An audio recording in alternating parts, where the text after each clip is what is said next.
is this? Tabletop Island, huh? Let's see what this is all about. 1, 2, Dizzy's coming for you. 3, 4, hear him roar. 5, 6, better hope he missed. 7, 8, choose your fate. 9, 10, roll again.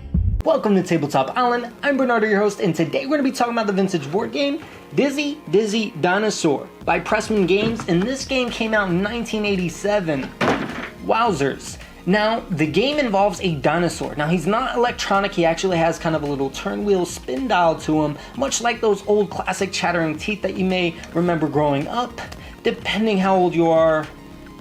Wow, I'm old. But anyways, you spin that little dial and you let the dinosaur roam around, and if he knocks down one of your pieces, you go back to start. Now how movement works, you're rolling 2 dice and those dictate which ones you move. So you can move 1, 2 and the other 4, or you can move 1, 6 depending on what you roll. Now there's also a symbol that has the dinosaur, hence why it's Dizzy Dinosaur. You twist that little turn dial and let him spin around, and that's where he can go crazy. Now, the game itself, you do have a stacking mechanism, which is super unique. I've yet to see it in a vintage game thus far. Basically, once you move all of your pieces out of start, then you can start stacking them. So if one piece would land on the same as another, you can place it on top of it, and you can have a max of 3. Now, while you're doing that movement, that also makes things that much more dangerous, because if that dinosaur spins around, knocks them all down, they all go back to start. So there's a high risk, high reward there for that part of the game. Now, do I recommend this game? I actually got it for $10, which is super cheap, but with that being said, I still can't really recommend this game. Why? I was really hoping that it would be electronic, much like Crocodile Hunter, the board game. I think that electronic crocodile would be perfect for this game. The only issue is it's too large, so I wouldn't even try it. The board is a bit too tight for me to throw something like that in there because it would be very much unfair. Now, if it was electronic, it would have a lot more control on that board, and I think that would work a lot better for it. One of the issues that I'm having with this turn dial is its spin is a little chaotic and it stops halfway through, much like those old chattering teeth and a bunch of other toys that did have that same turn dial mechanism. It's super cool, you don't need batteries for it, but it doesn't work as well as I want it to.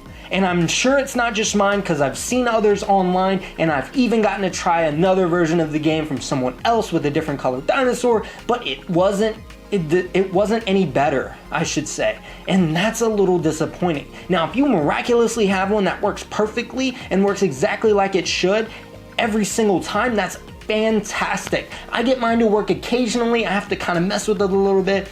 Sometimes you can get kind of a feel for it during a game, which I did a little bit, but it still didn't work the way I wanted it to, which is why I can't recommend this game that much. If you can find a good deal for it and it seems like the game for you, I would say check it out. It might work for you, but for me, it did not work the way I wanted it to, and that was a little bit disappointing, but I got it for $10, so I can't complain, especially for a game that came out in the 1980s. Wow, that's crazy. But that is honestly all I have for you guys today. If you are interested in notifications, there is a bell up there somewhere. Please like, comment, and subscribe. I do appreciate any feedback. I'm trying to make these videos more and more outrageous, and with your guys' help, I have been doing so.